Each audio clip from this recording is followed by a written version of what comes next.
बड़ी चील नीले आसमान में मुंडला रही थी। रानू चिड़िया अपने दोनों बच्चों गुड़िया और कुकू को अपने पंखों में छुपाए ऊपर आसमान की तरफ टिकटकी लगाए देखे जा रही थी। रानू चिड़िया की मासूम बेटी गुड़िया अपना चेहरा ऊपर आसमान की तरफ करती है और धीमी आवाज में अपनी मम्मा से पूछती है, मम्मा, क्या ये चील हमें खा जाएगी? नहीं मेरे बच्चों, आपके पापा आपको कुछ नहीं होने देंगे। वो आने ही वाले होंगे। आपके पापा को देखकर चील यहाँ से भाग जाएगी। तोते, मेरे घोंसले के ऊपर चील मुंडला रही है। मुझे जल्दी से घर जाना होगा। मानो, छुप कर जाना, ऐसा ना हो कि वो चील रास्ते में तुम्हें ही पकड़ ले। मुझे मेरे बच्चों की चिंता हो रही है। पापा चिड़िया जल्दी से उड़ते हैं और अपने घोंसले की तरफ जाते हैं।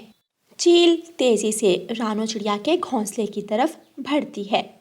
कब तक छुपा कर रखोगी अपने बच्चों को? मैंने देख लिया है, तुम्हारे पंखों में 2 बच्चे हैं। पीछे से पापा चिड़िया बोलते हैं, अभी बच्चों का पापा जिंदा है। मेरे होते हुए तुम मेरे बच्चों को हाथ तो लगाओ। मैं तुम्हारे क्या तुम मुझसे मुकाबला कर सकते हो? अगर इतनी हिम्मत है तो आओ, मैं लड़ने के लिए तैयार हूँ। ऐसे कहते हुए बड़ी चील पापा चिड़िया पर हमला कर देती है। पापा चिड़िया खुद को बचाने के लिए दूसरी तरफ हटते हैं। दोनों में लड़ाई शुरू हो जाती है। चील के पंजे बड़े थे। वो अपने तेज और नोकीले पंजों से पापा चिड़िया को घायल कर देती है, लेकिन चील खुद भी थक चुकी थी।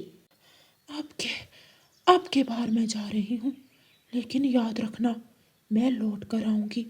मैं ज़रूर आऊँगी। ऐसे कहते हुए बड़ी चील वहाँ से भाग जाती है। रानू चिड़िया और उसके बच्चे रो रहे थे। आपके पंख से खून बह रहा है, आप ठीक तो है ना? हाँ, मैं ठीक हूँ। बस थोड़ी चोट आई है, वो भी ठीक हो जाएगी। मैं तोते के पास बैठा था जब मैंने इस जालिम चील को ऊपर आसमान में देखा। मुझे डर था कि ये ज़रूर मेरे घोंसले की तरफ आएगी। कुकू के पापा, मैंने आपसे कल भी कहा था कि ये घोंसला छोड़कर किसी दूसरी जगह चले जाते हैं। अब उस चील ने हमारा घोंसला देख लिया है। आज तो मेरे बच्चे बच गए। चील दोबारा भी आ सकती है। ये घोंसला मेरे पिताजी का है। मैं ये घोंसला नहीं छोड़ सकता। और हमने जाना भी कहाँ है? मुझे इसी घोंसले में जीना है और इसी घोंसले में मरना है। पापा, मुझे चील से डर लगता है। डरो नहीं मेरे बच्चे, मैं हूं ना, मैं आपको कुछ नहीं होने दूंगा। रानू चिड़िया के घोंसले से थोड़ी दूर कौवों का घोंसला था। दोपहर के बाद पापा चिड़िया कालू कौवे के पास जाता है और कालू कौवे को सारी बात बताता है। यार कौवे, अगर मैं थोड़ा भी लेट हो जाता तो वो चील मेरे बच्चों को उठा कर ले जाती। क्या करें, मैं बहुत परेशान हूँ। मेरी मदद करो। कोई ऐसा तरीका बताओ जिससे हम उस चील का मुकाबला कर सकें। मानो, मेरे दादाजी कहा करते थे कि जब सामने वाला ताकतवर हो तो ज्ञान से काम लेते हैं। हमें भी ज्ञान से काम लेना होगा। अपनी बुद्धि से हम उस चील का मुकाबला कर सकते हैं। तुम कल सुबह मेरे पास आ जाना। सारी रात मम्मा चिड़िया और पापा चिड़िया अपने बच्चों को लिए डरे हुए बैठे रहते हैं। दोनों बच्चे सोए हुए थे, लेकिन मम्मा पापा रात को भी चील से डर रहे थे। कालू कौवे ने क्या कहा था? उसने कल बुलाया है। मुझे विश्वास है कौवे बहुत तेज होते हैं। वो कोई ना कोई उपाय जरूर सोच लेगा जिससे हम चील से अपनी जान बचा सकें।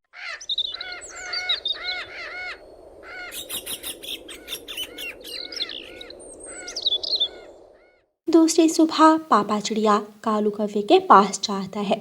मैं तुम्हारा ही इंतजार कर रहा था। जल्दी से मेरे साथ चलो, हमें झरने के पास जाना है। कालू कौवा पापा चिड़िया को झरने के पास ले जाता है। वहाँ एक जहरीली जड़ी बूटी थी। कालू कौवा उस जड़ी बूटी को तोड़ लेता है। मानो, मैं वापस घोंसले में जा रहा हूँ। तुम ऐसा करो, कहीं से थोड़ी मिठाई ढूंढ लाओ। बाकी का काम मेरी पत्नी गोरी कर लेगी। फिर ऐसे कालू कौवा अपने घोंसले में चला जाता है और पापा चिड़िया इंसानों की बस्ती में जाता है। इंसानों की बस्ती में एक हलवाई मिठाई बना रहा था।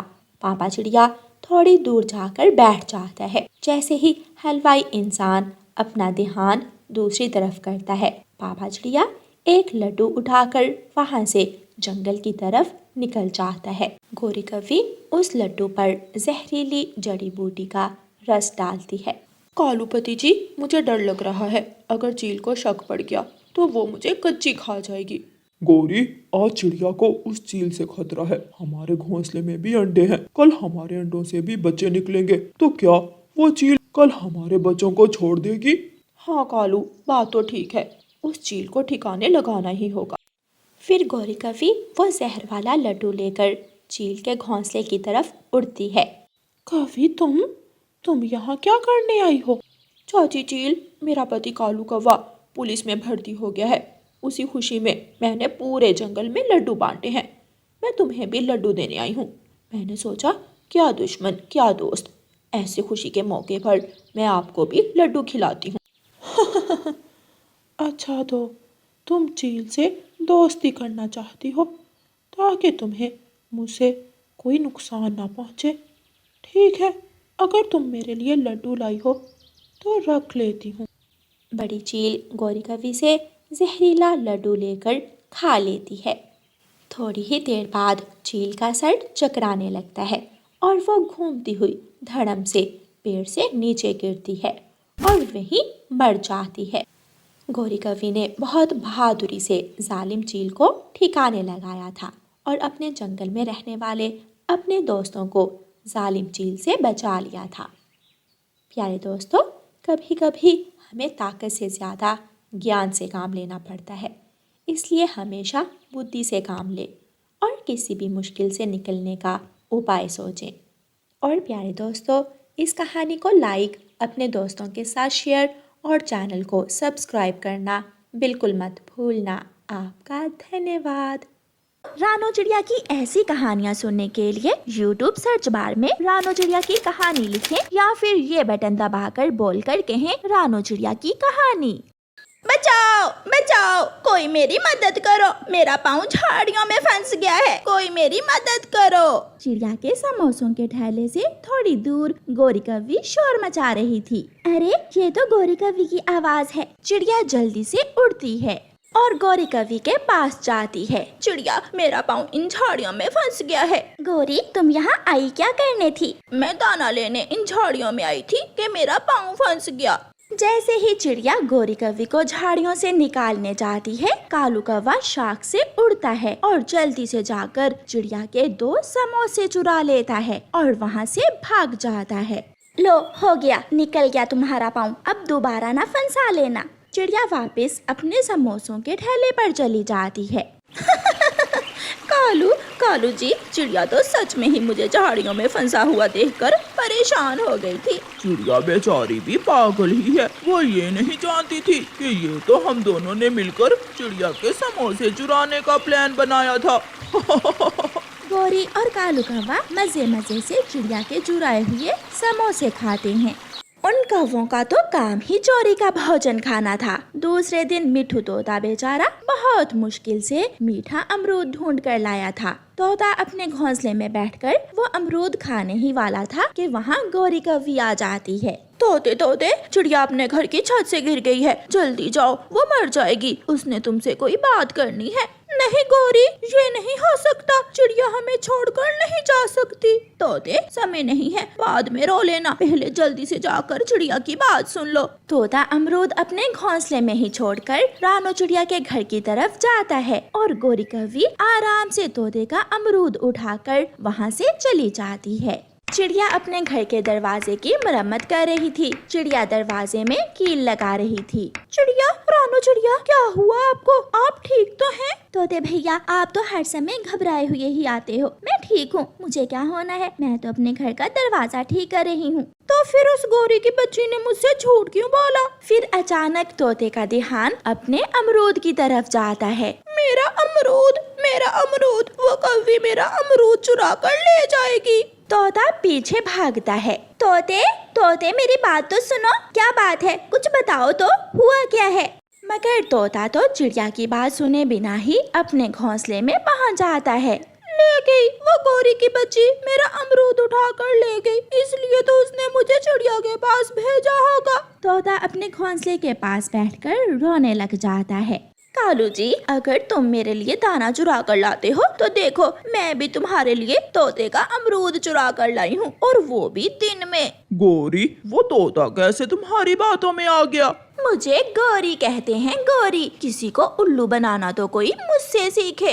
एक दिन शाम के समय गौरी कव्वी की माँ आ जाती है। माँ बताओ क्या खाओगी? गौरी बेटी, मुझे तो कबूतर के लड्डू ही पसंद है, कबूतर की दुकान से 2-4 लड्डू ला दो। कालू जी, सुना नहीं माँ जी क्या मांग रही हैं? हाँ हाँ, सुन लिया, मैं जाता हूँ। कालू कौवा घर से निकलता है। कबूतर चाचा दुकान बंद करने ही वाला था। कबूतर दुकान खुली छोड़कर टूटी पर बैठा बर्तन धो रहा था कि कौवा चुपके से कबूतर की दुकान में घुस जाता है। पहले 1-2 लड्डू खुद खा लेता हूँ और फिर साहब जी के लिए चुरा कर ले जाऊंगा। कौवा अपने ध्यान बैठा लड्डू खा रहा था कि कबूतर आकर दुकान का दरवाजा बंद कर देता है। मैं दुकान के अंदर हूँ। लेकिन कबूतर तो दुकान बंद करके जल्दी जल्दी वहाँ से चला जाता है। मैं दुकान में फंस गया, कोई मेरी मदद करे, कोई मेरी मदद करे। कालू कौवा मदद की गुहार लगा रहा था, लेकिन कौवे की आवाज तो दुकान से बाहर नहीं जा रही थी। माँ, कालू जी अभी तक नहीं आया। बेटी, मुझे तो भूख भी जोरों की लगी हुई है, न जाने कब आएगा कालू कबूतर की दुकान से लड्डू लेकर। रात हो जाती है, लेकिन कालू तो अभी तक लौट कर नहीं आया था। गौरी कव्वी परेशान होकर घर से निकलती है। चिड़िया चिड़िया, मेरा कालू पति जी तुम्हारे घर तो नहीं आया? नहीं गौरी, कालू मेरे घर में तो नहीं है। कबूतर कबूतर, मेरा पति कालू जी तुम्हारी दुकान से मिठाई लेने गया था, मगर लौटकर घर नहीं आया अभी तक। क्या तुमने उसे देखा था? नहीं नहीं गौरी, मेरी दुकान पर तो कोई नहीं मिठाई लेने आया। गौरी समझ जाती है कि उसका पति जरूर किसी मुसीबत में फंस गया होगा। गौरी कव्वी थक हार कर अपने घर चली जाती है। माँ, मेरा कालू जी तुम्हारे लिए लड्डू लेने गया था, लेकिन शायद उसे चील पकड़ कर ले गई। गौरी कव्वी रोती रहती है। दूसरे दिन जब कबूतर अपनी दुकान खोलता है तो कालू कौवा फुर्र से दुकान से निकलकर उड़ जाता है। कालू कौवे, तुम मेरी दुकान से मेरी मिठाई खा रहे थे? कबूतर डंडा लेकर कौवे के पीछे भागता है, लेकिन कौवा तो दूर निकल जाता है। हरियाली तोती की माँ का फोन आता है। हरियाली बेटी, मैं कल सुबह तुम्हारे पास आ रही हूँ। ये सुनकर हरियाली तोती बहुत खुश हो जाती है। माँ, मैं आपके खाने के लिए क्या बनाऊँ? बेटी, मुझे चावल की मीठी खीर बहुत पसंद है, तुम मेरे लिए चावल की मीठी खीर बना लेना। फोन बंद हो जाता है और हरियाली तोती भागी भागी नदी पर अपने पति मिठू तोते के पास जाती है। मिठू जी, जल्दी जल्दी चावल ले आओ और मैं शक्कर और दूध ले आती हूँ। माँ आ रही है कल मेरी, माँ के लिए मीठी खीर बनाना है।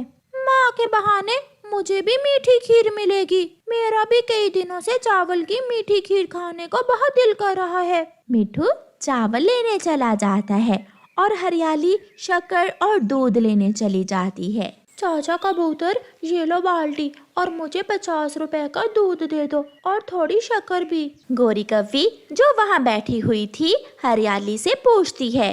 हरियाली, कोई आ रहा है क्या? तुम दूध से क्या बना रही हो? कल सुबह मेरी माँ आ रही है, मैं माँ के लिए मीठी खीर बना रही हूँ। मीठी खीर तो ठंडी ही अच्छी लगती है, तुम ऐसा करना, खीर बनाकर मेरे फ्रिज में रख जाना, सुबह तक ठंडी हो जाएगी। फिर देखना, ठंडी ठंडी खीर खाकर तुम्हारी माँ कितनी खुश होगी। हरियाली को गौरी कव्वी की बात पसंद आती है। गौरी, बहुत बहुत शुक्रिया, मैं ऐसा ही करूँगी। मुझे भी तुम्हारी माँ के आने की बहुत खुशी है। हरियाली तोती दूध और शक्कर लेकर चली जाती है। मिठू तोता भी चावल लेकर आ गया था। हरियाली आग जलाती है, हंडिया चूल्हे पर चढ़ाती है और मीठी खीर बनाना शुरू करती है। लो गौरी, मैं आज तेरे लिए चने का दाना लाया हूँ। मुझे भूख नहीं है। भूख नहीं है या कुछ बाहर से खा लिया है? आज मेरे लिए हरियाली तोती मीठी चावल की खीर बना रही है, मैं तो वो ही खाऊंगी। थोड़ी देर बाद गौरी कव्वी अपनी माँ को फोन करती है। मामा, कल सुबह जल्दी जल्दी से आ जाना, मैं तुम्हारे लिए मीठी चावल की खीर बना रही हूँ। मेरी गोरी बेटी को मेरा बहुत ख्याल है, मैं जरूर आ जाऊंगी। खीर को अच्छे से ठंडी कर लेना और शक्कर थोड़ी ज्यादा डालना। माँ, सब हो जाएगा, तुम आ जाना टाइम पर। शाम हो जाती है। हरियाली तोती मीठी चावल की खीर बना लेती है। हरियाली, अब तुम खीर लेकर कहाँ जा रही हो? मिठू जी, मैं ये खीर गौरी की फ्रिज में रखने जा रही हूँ। माँ को ठंडी ठंडी खीर बहुत पसंद आएगी। हरियाली खीर का डिब्बा लेकर घर से निकलती है। तुम चिंता ना करो हरियाली, मैं फ्रिज को थोड़ा तेज कर देती हूँ। सुबह तक खीर बर्फ की तरह ठंडी हो जाएगी। मैं सुबह सवेरे ही खीर ले जाऊंगी। हरियाली चली जाती है। ये खीर तुम्हारी माँ नहीं बल्कि मेरी माँ ही खाएगी। गौरी हंसते हुए ऐसे कहती है। रात हो जाती है। कालू कौवा जब फ्रिज खोलता है तो ठंडी ठंडी खीर देखकर कालू कौवे के मुंह में पानी आ जाता है। गौरी सो रही थी। कालू कौवा मजे मजे से खीर खाने लगता है। वो जी भर के खीर खाता है और बाकी की खीर फ्रिज में रखकर सो जाता है। सुबह हो जाती है। गौरी की माँ भी पहुँच जाती है। गौरी, गौरी उठो, मैं आ गई हूँ बेटी। माँ, तू तो कुछ ज्यादा ही जल्दी आ गई। ठंडी ठंडी खीर के स्वाद ने मुझे सारी रात सोने नहीं दिया। गौरी फ्रिज खोलती है। कालू, डिब्बे में से खीर तुमने खाई थी क्या? हाँ, रात को भूख लग गई थी, मैंने थोड़ी सी खीर खा ली। बेशरम, मैंने अपनी माँ के लिए खीर बनाई थी। गौरी वो खीर अपनी माँ को दे देती है और गौरी की माँ जी भर के खीर खाती है। थोड़ी देर बाद दरवाजे पर दस्तक होती है। गौरी कौवी दरवाजा खोलती है। गौरी, लाओ, मुझे मेरी खीर दे दो। कौन सी खीर? वही जो मैं रात को तुम्हारे फ्रिज में रख कर गई थी। नहीं नहीं, मेरे फ्रिज में तो कोई खीर नहीं है। गौरी साफ मुकर जाती है। मुझे मेरी खीर वापस दे दो, वरना मैं सबको बताऊंगी, मैं शोर करूंगी। जाओ जाओ, चुपचाप अपने घर चली जाओ, वरना बहुत मारूंगी मैं तुझे। हरियाली शोर करती है और सबको बुला लेती है। जंगल के सारे पक्षी गौरी के घर के बाहर इकट्ठे हो जाते हैं। बेशरम ने हरियाली की खीर अपनी माँ को खिला दी। ये गौरी कौवी तो बहुत बुरी है। गौरी कौवी अपनी माँ के सामने बहुत शर्मिंदा होती है। गौरी बेटी, अगर ऐसी ही चोरी की खीर खिलाकर मुझे सबके सामने बेइज्जत करना था तो ना ही बुलाती मुझे। जिसने मेरी खीर खाई सबके पेट में दर्द होगा। ऐसे गौरी कौवी अपनी माँ के सामने बहुत शर्मिंदा होती है। प्यारे दोस्तों, इस कहानी को लाइक, अपने दोस्तों के साथ शेयर और चैनल को सब्सक्राइब करना बिल्कुल मत भूलना। आपका धन्यवाद।